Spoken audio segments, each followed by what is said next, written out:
नमस्कार दोस्तों, स्वागत है आपका SSC learning point by Singh sir. आज हम करेंगे एसएससी सीएचएसएल मेंस का मैथ का सॉल्यूशन। ठीक है, जो हमारा 2 नवंबर को हुआ था उसका सॉल्यूशन करेंगे। चलिए फिर स्टार्ट करते हैं बिना देरी किए हुए और देखते हैं कैसे क्या क्वेश्चन पूछे गए थे। पहला सवाल कह रहा है 4 कुर्सियां और 3 मेजों का मूल्य 2100 है और 5 कुर्सियां और 2 मेजों का मूल्य 1750 है। एक कुर्सी का मूल्य ज्ञात कीजिए। तो देखो, हमें किस पर काम करना है? कुर्सी पर, यानी कि मेजों पर तो काम नहीं करना है। लेकिन मेज यहाँ पर 3 थी, यहाँ पर 2 थी, तो इसमें पूरे में 3 का गुणा कर दें, इसमें पूरे में 2 का गुणा कर दें। अब यहाँ पर क्या हुआ, कुर्सियां बचेगी, मेजों से तो कोई मतलब नहीं। यहाँ पर 4 दूनी 8 हो गया, यहाँ पर 5 तियां 15 हो गया, और 15 और 8 का डिफरेंस कितना हो गया? 7 हो गया, यानी कि 7 कुर्सियां और 21 दूनी 4200। और यहाँ पर डिफरेंस करेंगे 3 का गुणा करके, 0 3 पंजे 15 हो गया, 17 तियां 51, 51 और 1 52 हो गया, यानी कि डिफरेंस करेंगे 0 5 0 5 से 4 गया 1, ये हो गया कुर्सी। एक कुर्सी का निकालेंगे तो 7 से भाग, यानी कि 7 एकम 7 हो गया, 7 पंजे 35, 150 रुपए आ गया।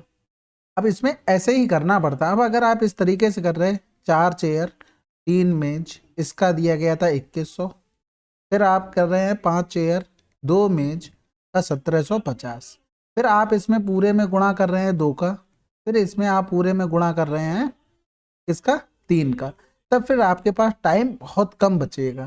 ठीक है, तो आप स्टेप्स कटिंग कीजिए। चीजें तो वैसे ही की जा रही हैं, लेकिन स्टेप्स कटिंग करते चलिए। अगला सवाल, एक बेईमान दुकानदार क्रय मूल्य पर चावल बेचता है, लेकिन दोषपूर्ण बाटों का उपयोग करके 25% लाभ अर्जित करता है। उसने अधिक ग्राहकों को आकर्षित करने के लिए छूट देने का निर्णय लिया। 10% लाभ अर्जित करने के लिए उसे कितने परसेंट की छूट देनी चाहिए? ये एक्चुअल में बेईमान दुकानदार वाला नहीं, आप अगर नॉर्मल सोचते तब भी हो जाता। जैसे मान लो अगर 100 रहा होता, ठीक है, ग्राहक से 125 रुपए लेता तो 25 प्रॉफिट हो जाता, लेकिन उसे लेना कितना है? 10% प्रॉफिट, तो 110 हो गया। कितनी छूट देनी पड़ी? 5 और 2 से क्या 1, 15 की छूट देनी पड़ी 125 पर। गुणे में कर देंगे 100, 25 पंजे 125, 25 चौकू 100 हो गया, 5 तियां 15 हो गया, 4 तियां 12% हो गया। अगर आप नॉर्मल सोच पाते तो, अगर आप बाट में लगे रहते तब फिर दिक्कत होती है आपको। कैसे दिक्कत होती है? देखो, नॉर्मल अगर आप सवाल करते हो ना, तो आप क्या, जैसे बेईमान दुकानदार पढ़ा तो उसी पर दिमाग रहेगा कि बेईमान दुकानदार और बाट का पूरा यूज करोगे। हमने वही चीज पैसे में कन्वर्ट कर ली कि 100 की चीज 25 प्रॉफिट लेना, तो 125 में बेच रहे, लेकिन हमें 10 का चाहिए प्रॉफिट, तो 125 पे छूट देनी पड़ेगी, तभी तो 110 पर पहुंचेंगे। तो कितनी छूट देनी पड़ी वो हमने निकाल लिया। और इसी में आप किलो का भी यूज कर सकते हैं। 100 किलो, 100 रुपए किलो चीज थी, 125 में 1 किलो देनी थी, ठीक है, तब उसे 25% प्रॉफिट होता है।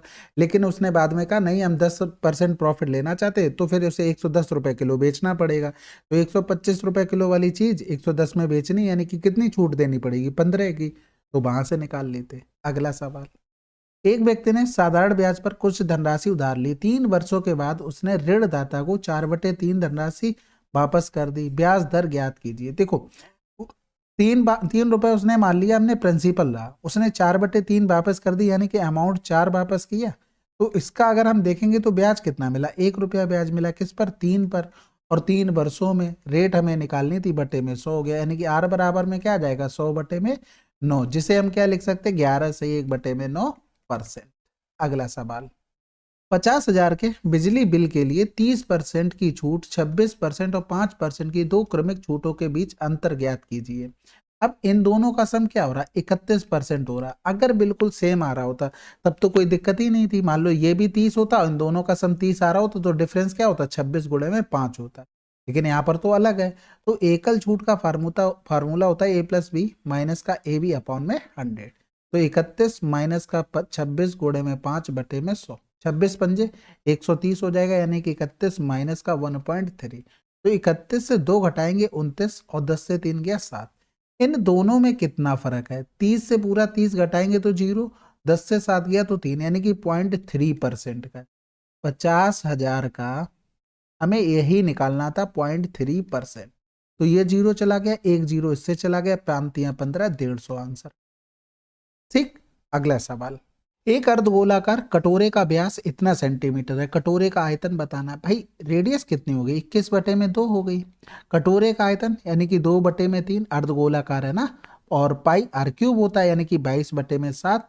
आर क्यूब का मतलब हो गया 21 गुणे में 21 गुणे में 21 और बटे में 8 हो गया, तो 7 या 21 चला गया। इधर करेंगे ये 4 से चला जाएगा, यहाँ पर 11 बच गया। इधर करेंगे तो 4 दूनी 8 हो गया।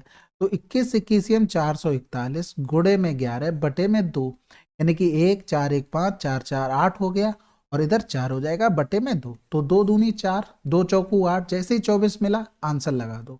ठीक है, 2 दूनी 4 2 पंजे 10 2 पंजे 10, वैसे पूरा आंसर आ गया। अगला सवाल कह रहा था ए और बी एक काम को 9 दिनों में पूरा कर सकते हैं जबकि बी सी 18 दिनों में कर सकते हैं।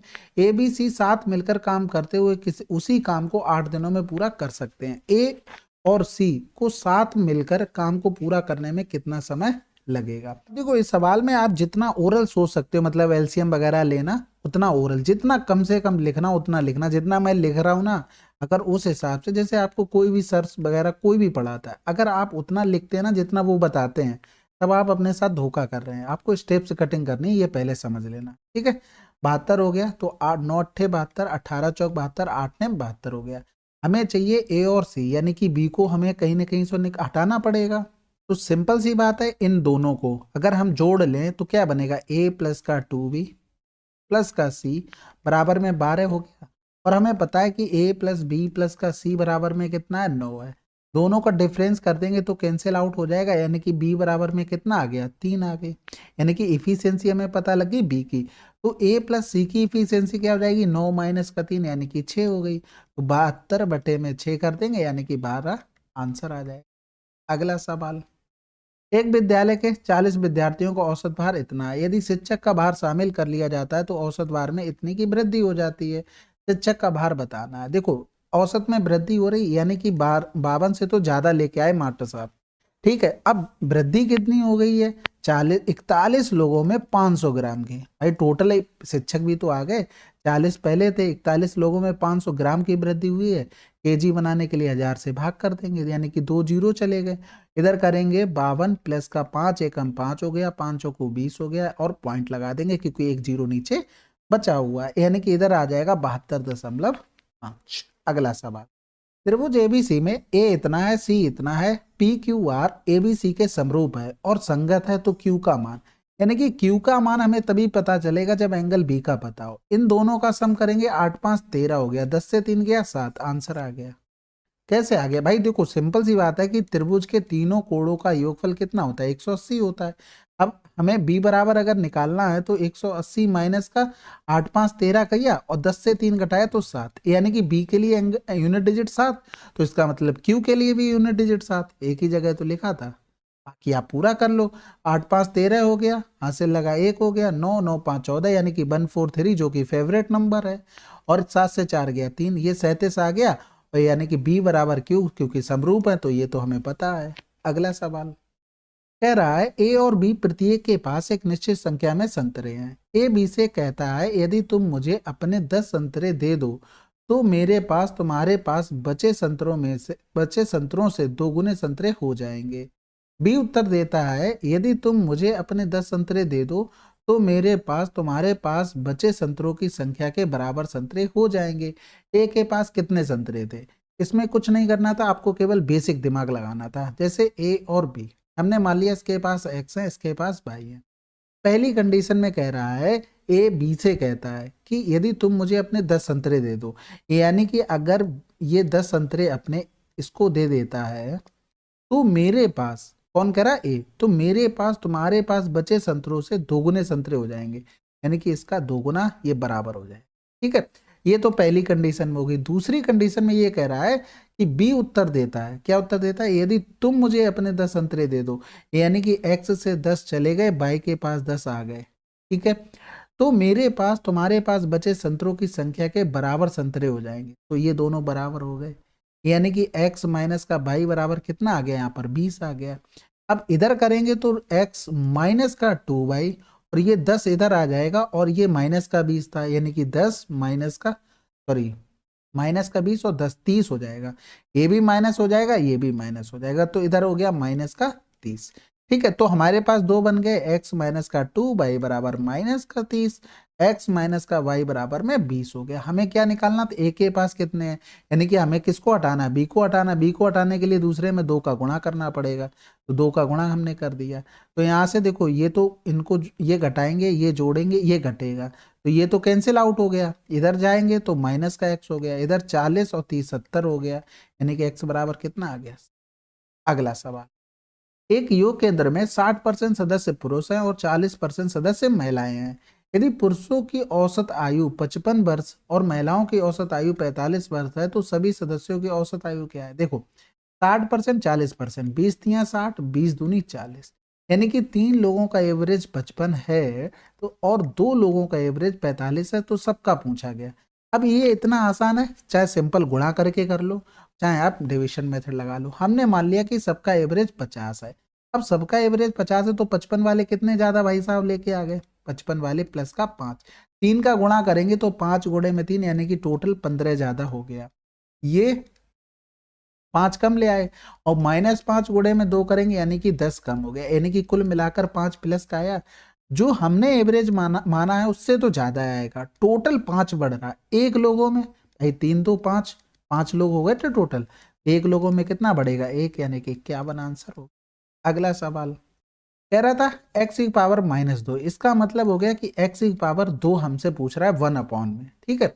यहाँ पर अगर हम करते हैं तो 3/2, 3/2 की पावर में 2 गुणे में ये अपोजिट कर दो, पावर में क्या हो जाएगा, प्लस का 4 हो जाएगा। भाई देखो यहाँ पर भी तो यही किया, अपोजिट कर लिया हमने, पावर प्लस कर ली, वही चीज हमने यहाँ पर की, यानी कि 3 की पावर 6 बटे में 2 की पावर 6 हो गया। कुल मिलाकर कहने का मतलब है 3/2 की पावर में 6 हो गया, ये x का मान है। अगर हम होल स्क्वायर करते हैं तो ये 12 हो जाएगा। अब हमें चाहिए क्या, अपॉन में, यानी कि 1/3/2 की पावर में 12, यानी कि 2 ऊपर चला जाएगा, 3 नीचे आ जाएगा, पावर में 12 आंसर।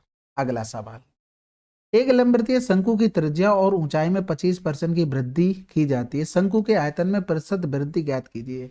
अब देखो त्रिज्या शंकु में क्या होता है, जब आयतन लिखते हैं तो पाई r²h होता है, 1/3 और होता है, तो 2 बार बढ़ रही है, यानी कि 25% का मतलब हो गया 1/4, तो 4 से 5 हो गया, 4 से 5, फिर एक बार हाइट का हुआ होगा, यानी कि 4 से 5, तो ये तो 64 हो गया, ये 125 हो गया। कितने की वृद्धि हुई, 12 से 6 गया तो 6, किसमें 64 में गुणा कर देंगे हम 100 का। अब देखो ज्यादा सोचना नहीं है कि आप काटने बैठ गए, डायरेक्ट आप भाग कर दो ऑप्शन का सहारा लेके। देखो सभी में 9 लिखा है तो 9 का गुणा कर लो, 9 चौक 36, 9 छक्का 54, 54 और 3 57, 10 से 6 गया तो 4 हो गया, 9 से 7 गया, 9 जीरो बचा था, 10 से 7 गया तो 3 हो गया। अब उतारा लिया जीरो का, दूसरे नंबर पे सबसे बड़ा 5 लिखा है, 5 छक्का 30, भाग जा सकता है, फटाफट करो, 5 चौको 20, 5 छक्का 30 तो 32, भाग चला गया आंसर। अगला सवाल, 3 वाइन एबीसी सांद्रता इतनी इतनी है, उन्हें 2:3x के अनुपात में मिलाया जाता है, इसके परिणाम स्वरूप 23% सांद्रता वाला घोल बनता है, तो x का मान क्या होगा। देखो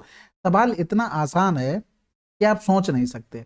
2 लोगों का एवरेज 10% है, 3 लोगों का एवरेज 20% है, यहाँ पर x लोगों का एवरेज 30% है और ओवरऑल 23% है।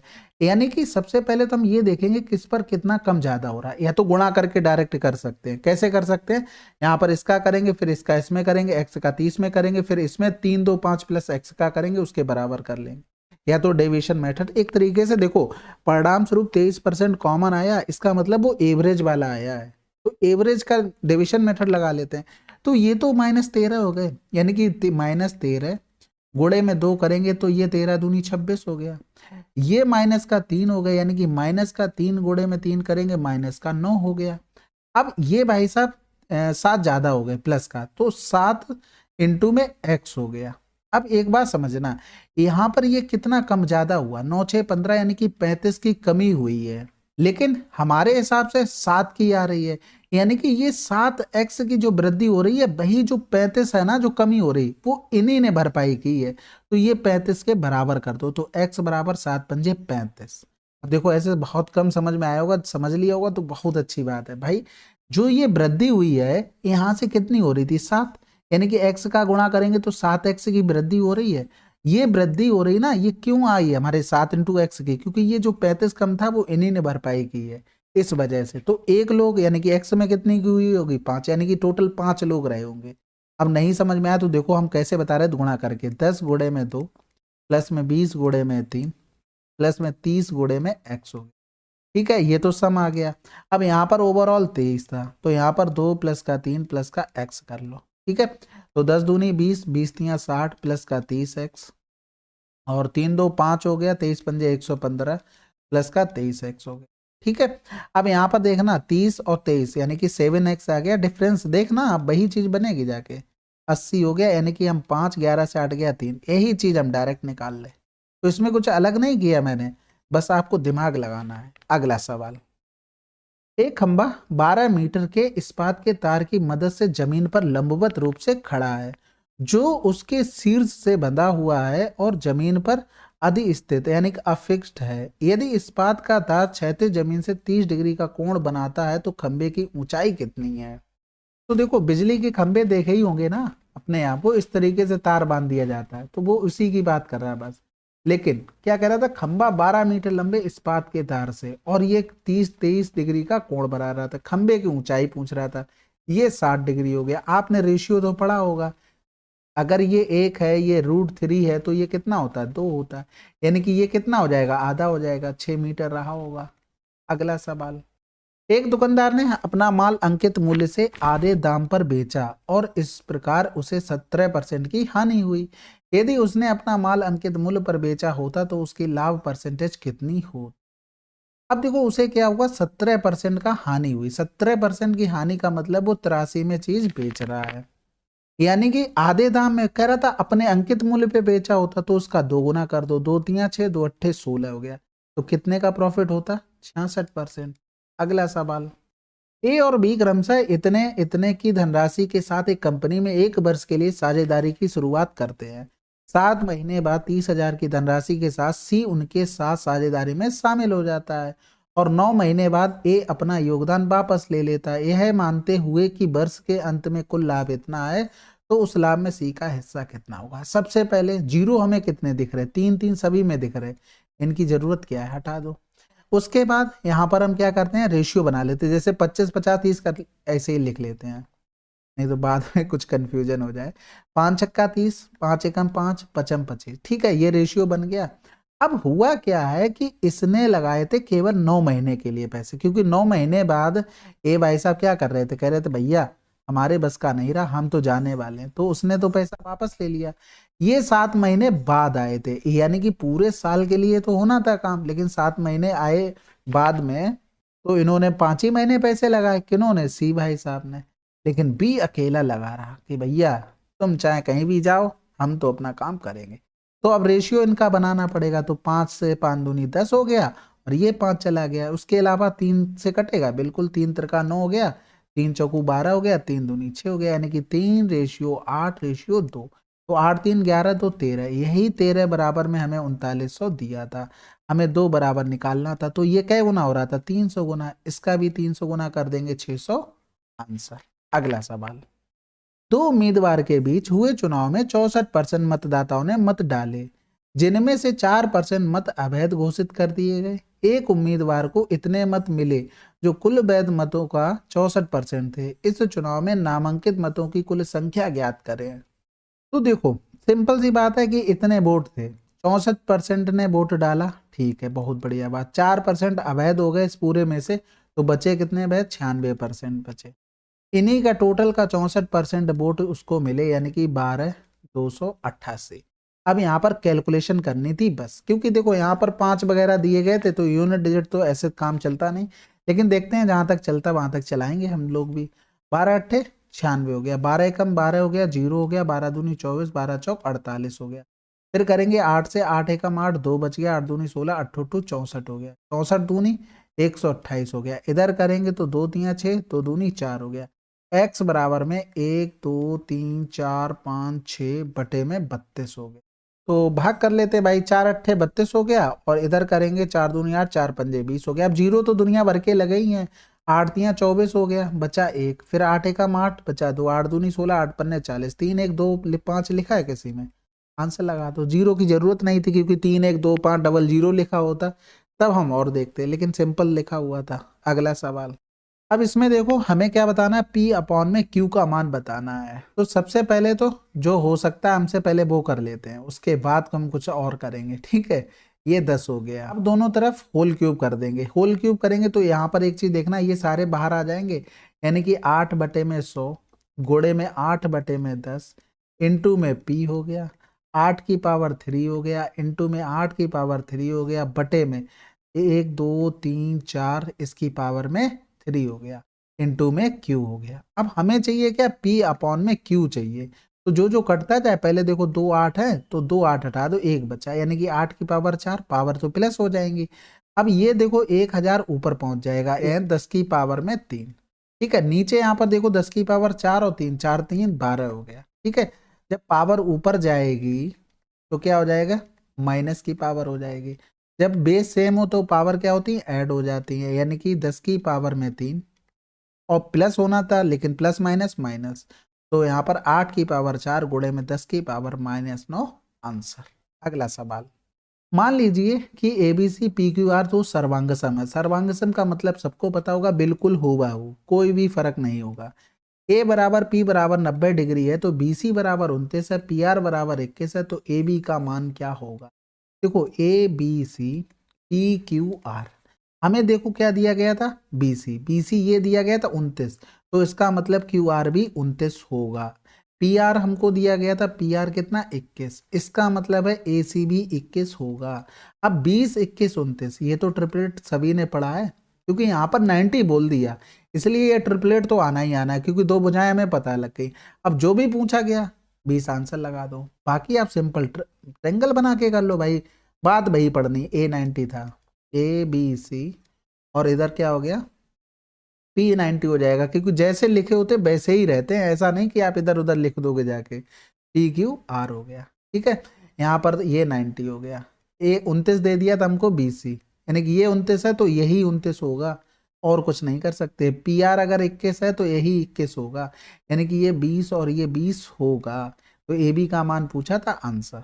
अगला सवाल, अब इस सवाल को देखो, ये जनरली अगर बताएं तो जब मैं एकेडमिक यानी कि टेंथ में पढ़ा होगा, 10th और 11 12th में ये पढ़ा होगा, बाकी तो ये पढ़ने की जरूरत नहीं पड़ी मुझे। अब ये आने लगा रिसेंटली एसएससी में, तो इस पर भी वर्क करना पड़ेगा। तो इस सवाल में पर्टिकुलर जो थोड़े बहुत फार्मूले यूज होंगे वो हम देख लेते हैं। अगर मान लो ये हमको निकालना हो इंटरसेक्शन, तो 1 माइनस का P A यूनियन B हमको निकालना पड़ेगा। अब P A यूनियन B, अगर इसको निकालना है तो P A प्लस का PB और फिर माइनस का हो जाएगा P intersection A intersection B। ठीक है, कुछ गलत बोल दिया तो आप ध्यान, मेजर मतलब उसको माइंड मत करना थोड़ा। अब यहाँ पर मान रखते हैं 3/8 प्लस का 1/2 माइनस का 1/4 हो गया, यानी कि एलसीएम लेंगे तो 8 हो गया, इधर 3 प्लस का 4 माइनस का 2 हो गया, तो 4 3 7 7 से 2 हो गया, 5/8 हो गया। अब हम अगर इसमें मान रखते हैं तो 1 माइनस का 5/8, यानी कि 8 से 5 गया, 3/8 हो गया। ठीक है, अब इसके कॉन्सेप्ट क्लियर आपको करने पड़ेंगे। देखो जहां से भी पढ़े होंगे सर ने आपको कंप्लीट तो करवा ही रहे होंगे। ठीक है, अब यहाँ पर चीजें कुछ होती हैं, जैसे ये क्या होता है, ये फेवरेबल यूनियन फेवरेबल कंडीशन में होता है, इसके ऊपर जब ये लग गया तो ये नॉन फेवरेबल में आ जाता है। तो इस तरीके से ये, अब एक में से हम ये घटा देंगे तो वही चीज निकल के आ जाती है, लेकिन अब यूनियन का मान निकालना था तो उसके लिए फार्मूला में ये लगाना पड़ा। ठीक है, तो ये डायरेक्ट फार्मूले बेस्ड सवाल था, बाकी कुछ नहीं। अगर जिसने CGL मेंस का दिया था पेपर या फिर उसको एनालाइज किया होगा तो ये सवाल आसानी से कर लिया होगा, क्योंकि CGL मेंस में इस टाइप का सवाल पूछा गया था। ठीक है, चलो फिर अगला सवाल करते हैं, बहुत बातें होंगी इस पे। एक व्यक्ति अपनी यात्रा का 1/4 भाग इतने की चाल से, यात्रा का इतना भाग इतने की चाल से और यात्रा का शेष भाग इतने की चाल से तय करता है। पूरी यात्रा के दौरान उसकी प्रति घंटा औसत चाल। देखो एवरेज स्पीड का टोटल फार्मूला होता है total distance upon total time. अब 1/4 1/2, हमें एलसीएम लेना है, यानी कि हमने टोटल ले लिया 4, यानी कि टोटल डिस्टेंस हमने मान ली 4, टोटल डिस्टेंस बराबर में 4। अब इसका 1/4 करेंगे तो 1 हो गया, लेकिन 1 जाता किससे है, वो 25 की चाल से, तो ये क्या बन गया, टाइम बन गया। फिर 1/2 करेंगे तो 2, 2 किससे जाता है भाई, 40 की चाल से, 2 1 3 हो गया, बचा कितना 1, ये 50 की चाल से, ये टाइम बन गया, इनको जोड़ना पड़ेगा। एलसीएम लेंगे तो देखो यहाँ पर 25 और 50 का एलसीएम तो 50 हो गया, इन दोनों का एलसीएम लेंगे तो 5 को 20, 200 आ जाएगा, तो 25 अट्ठे 200 प्लस हो जाएगा, 4 पंजे 20, 5 दूनी 10 हो गया, 5 को 20, 4 हो गया, 10 अट्ठा 18 4, 22/200 हो गया ये टाइम। ठीक है, अब इसी से भाग कर दो 22, 200 ऊपर पहुंच जाएगा, तो 2 एकम 2, इधर 11 हो गया, यानी कि 400/11, 11 तिया 33 हो गया, बचा 7, 11 छक्का 66, 4/11 आंसर। ठीक है, कैलकुलेशन दी, इस सवाल में तो ऐसा कुछ नहीं था। एक गोले के व्यास में 30% की वृद्धि की जाती है, उसके आयतन में प्रतिशत वृद्धि बतानी है। गोले के जब देखते हो तो उसमें रेडियस का क्या होता है, पावर में 3 होता है, यानी कि इसका मतलब हो गया कि 3/10। ठीक है, अब 2 का मत सोचना, क्योंकि फिर दोनों तरफ 2 का भाग करना पड़ेगा, यानी कि रेडियस अगर जैसे यहाँ पर कर रहे हैं, अब 30% बढ़ गई तो r/2 130/100 करनी पड़ेगी, तो ये तो कैंसिल ही आउट हो जाना, इस पे मत सोचना कुछ भी। तो यहाँ पर 10 से 13 हो गया, 10 से 13 हो गया, 10 से 13 हो गया। ठीक है, तो यहाँ पर तो 1000 हो गया, और इधर हो गया 2197, तो कितने की वृद्धि हुई, 7 9 1 और 1। अब ठीक है, इतने की वृद्धि हुई किस पर, 1000 पर, गुणे में 100 कर देंगे, यानी कि आंसर आ गया 119.7%। अगला सवाल, एक धनराशि एबीसी के बीच इतने के अनुपात में बांटा जाता है, सी का हिस्सा बी के हिस्से से इतना अधिक है, तो ए और बी की कितनी धनराशि अधिक मिलेगी, ए को बी से। देखो 4 3 6, ठीक है, सी और बी का 3 बराबर में कितना दिया था, 600, ए और बी यानी कि इन दोनों का 4 से 3 गया 1 बराबर में निकालना था। बहुत आसान सवाल। अगला सवाल, दिए गए आंकड़ों का बहुलक ज्ञात कीजिए। ऑप्शन से चलिए, 6 आया, 15 आया, 16 आया, 21 आया। सबसे पहले 21, 21 एक बार यहाँ पर है, एक बार यहाँ पर, 21 लिख दो, 21 के सामने 2 लिख दो। 6 के ऊपर गए तो 1 बार, 2 बार और 3 बार है, 6 कितनी बार है, 3 बार है। 15 के ऊपर गए 1 बार, 2 बार और 3 बार, और ये 4 बार 15 हो गया, कितनी बार, 4 बार। 16 पे गए तो 1 बार और 2 बार, 3 बार, बस 3 बार हो गया। अब देख लो सबसे ज्यादा बार क्या है, आंसर लगा दो, बहुलक का मतलब ही यही होता है। अगला सवाल, एक संख्या में 25% की वृद्धि की जाती है और फिर 16% की कमी, संख्या का अंतिम मान क्या होगा। सिंपल सा फार्मूला होता है plus minus A plus minus B plus minus A B upon में 100। ठीक है, तो 25% की वृद्धि, 16% की कमी, तो ये प्लस माइनस, और फिर यहाँ पर क्या आ जाएगा, प्लस माइनस माइनस का, 25 गुणे में 100 बटे में, सॉरी 25 गुणे में 16 बटे में 100, 25 चौकू 100, 4 चौकू 16 हो गया। इनका डिफरेंस करेंगे तो 9 आ जाएगा, माइनस का 4, यानी कि 5% प्लस का आया, इसका मतलब वृद्धि हो। अगला सवाल, बहुलक की गणना कीजिए। देखो मरीजों की संख्या यानी कि फ्रीक्वेंसी सबसे ज्यादा किस में है, इसमें है, इसी के जस्ट ऊपर वाला आंसर। ठीक है, अगला सवाल, ये तो आसान चीजें हैं, अगर आपने अच्छे से पढ़ रखी होंगी तो हर कोई मतलब सेकंडों में करने वाले सवाल है। अब ये देखो, ये काफी आसान था। देखो इसके लिए कुछ फार्मूले आपको पता होने चाहिए। ए प्लस बी का होल स्क्वायर माइनस में ए माइनस बी का अगर होल स्क्वायर दिया हो कभी भी, तो डायरेक्ट आप इसके लिए लिख सकते हैं क्या, 4ab। और अगर आपको दिया हो ए प्लस बी का होल स्क्वायर प्लस में ए माइनस बी का होल स्क्वायर, तो लिख सकते हैं 2 ब्रैकेट में ए स्क्वायर प्लस का बी स्क्वायर, ये आपको डायरेक्ट पता हो। अब यहाँ पर लिखोगे ए प्लस का 2b का होल स्क्वायर माइनस में ए माइनस का 2b का होल स्क्वायर, तो बराबर में 4ab आना था। अब ए की जगह ए और ये 2b दिया था, जिसके जिसके मान दिए तो उसको रख दो, ये 2 2 64 हो गया, बराबर में 4 गुणे में 9 हो गया, यानी कि a प्लस 2b का होल स्क्वायर बराबर में 9 चौक 36 प्लस का 64 बराबर में क्या हो गया, 100 हो गया। दोनों तरफ रूट लेंगे तो a प्लस 2b बराबर में क्या आ जाएगा, 10 आ जाएगा। ठीक है, अगर आपकी अच्छे से प्रैक्टिस होती है इससे फार्मूले पर तो बहुत जल्दी आंसर आ जाएगा। अगला सवाल, 2 वर्ष पहले शहर की जनसंख्या इतनी थी, यदि पिछले 2 वर्षों में इसमें 4% 5% की वृद्धि हुई तो शहर की वर्तमान जनसंख्या क्या है। बहुत आसान हो गया, 175,000 104 बटे में 100 गुणे में हो गया 105 बटे में 100 हो गया। ठीक है, तो इधर करेंगे तो 5 दूनी 10, 5 एकम 5, 5 दूनी 10 हो गया। इधर करेंगे तो 25 चौकू 100 हो गया, 25 सत्ते 175, 1 2 3 आ गया। 21 चौक 84 हो गया, 21 एकम 21 हो गया, गुणे में कर देंगे 7 और 0 आ जाएंगे कितने, 3 बटे में हो गया 4 गुणे में 20, तो ये कैंसिल आउट हो गया। अब इधर काटेंगे तो 4 पंजे 20 हो गया, बचा कितना, 1 4 चौको 16 हो गया और 4 छंग 24 हो गया। 2 से काट लेंगे तो 2 दूनी 4 हो गया, 2 सत्ते 14, 2 तिया 6, गुणे में 7 और डबल 0, तो 7 तिया 21 हो गया और यहाँ से लगा दो 7 7 49, 2 51 हो गया, यहाँ से लगा 5 7 दूनी 14, 5 19, आंसर आ गया। ठीक है, कैलकुलेटिव था, बाकी तो ऐसा कुछ नहीं था। अगला सवाल, अब इस सवाल को कह रहा है कौन सा कथन सत्य नहीं है। तो देखो सबसे पहला 5 12 13 दो न्यून कोण होंगे, बिल्कुल सही बात है भाई। 5 12 13 ये क्या होता है, ट्रिपलेट वाला होता है, यानी कि 90 डिग्री।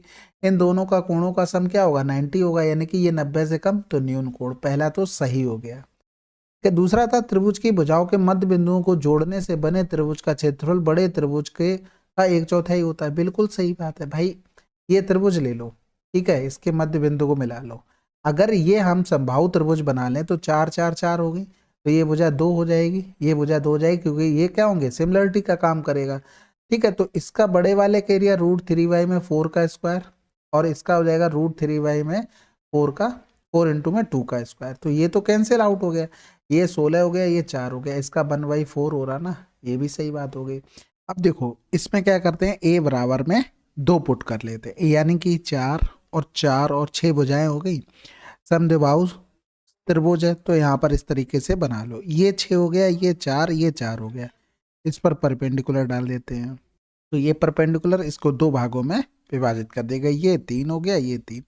अब पाइथागोरन ट्रिपलेट से ये कितना हो जाएगा, 5 हो जाएगा, यानी कि इस त्रिभुज का अगर एरिया निकालते तो 1/2 6 गुणे में 5, यानी कि 2 तिया 6 5 तिया 15 हो गया।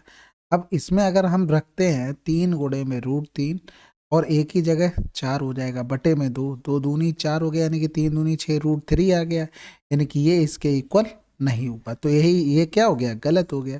अब इसको भी चेक कर लो भाई, किसी से भी चेक कर लो, चाहे इसको बना लो समबाहु त्रिभुज से, चाहे राइट एंगल ट्रायंगल से, किसी से भी।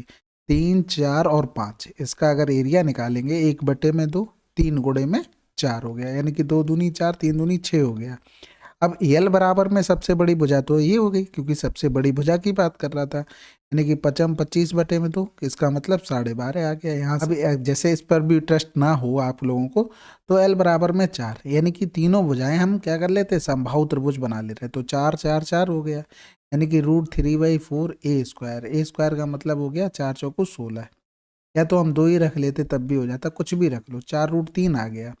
अब L²/2 से कम, यानी कि L²/2, यानी कि 4 चौको 16/2, 2 अट्ठे 16 हो गया, देखो 8 से ये कम आ रहा है, बिल्कुल कम आ रहा है, यानी कि ये तो हमारा सही है, तो हमारा आंसर क्या था, 3rd नंबर। अगला सवाल, अब इस सवाल में देखो ये भी आसान सवाल था, cot² हमने ले लिया कॉमन, ये हो गया cot², ठीक है, प्लस का 1 बराबर में हो गया 1, यानी कि लिख सकते हैं cot² इंटू में cosec² बराबर में 1 हो गया।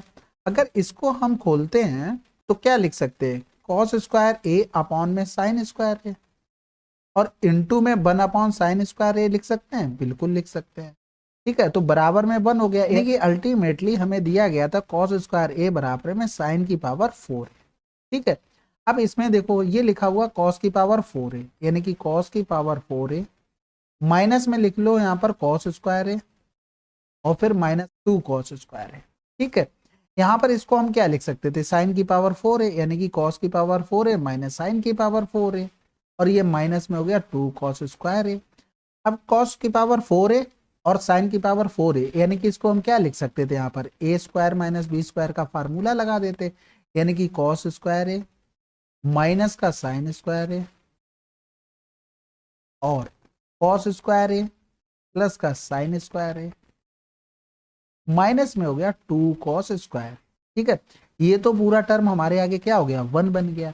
अब इसका मान लिखते हैं भाई, cos² है माइनस में sin² है और माइनस में 2 cos² हो गया, यानी कि लिख सकते हैं माइनस का sin² है माइनस का cos² है, माइनस हमने बाहर कॉमन ले लिया तो ये प्लस बन गया, ये फिर से फार्मूला बन गया, यानी कि -1 का आंसर आ जाएगा। देखो ट्रिग्नोमेट्रिक सवाल कभी भी क्या करोगे ना, तो हमेशा एक चीज ध्यान रखना, थोड़ा शॉर्ट करने की कोशिश करो। जैसे ये मैंने पूरे कॉस कॉट ये पूरे लिखे रखे हैं ना, तो आप ऐसी हैबिट डेवलप करो कि इन सब चीजों को शॉर्ट लिखने लगो, यानी कि सी कॉस का सी लिखने लगो, साइन करने लगो। जब घर पे प्रैक्टिस अच्छे से करोगे ना तभी एग्जाम में ऐसे लिख पाओगे, नहीं तो नहीं होती हैं चीजें। तो ये हमारे 30 सवाल थे CHSL मेंस के। तो आप लोग कमेंट करके बताइएगा, और फिर भी अगर किसी सवाल में कोई समस्या हो तो 9919293977 या टेलीग्राम पे सर्च करेंगे @सिंह सर, इस पर आप मुझे डायरेक्ट मैसेज कर सकते हैं, यानी कि DM करना है, ग्रुप वगैरह में नहीं भेजने हैं।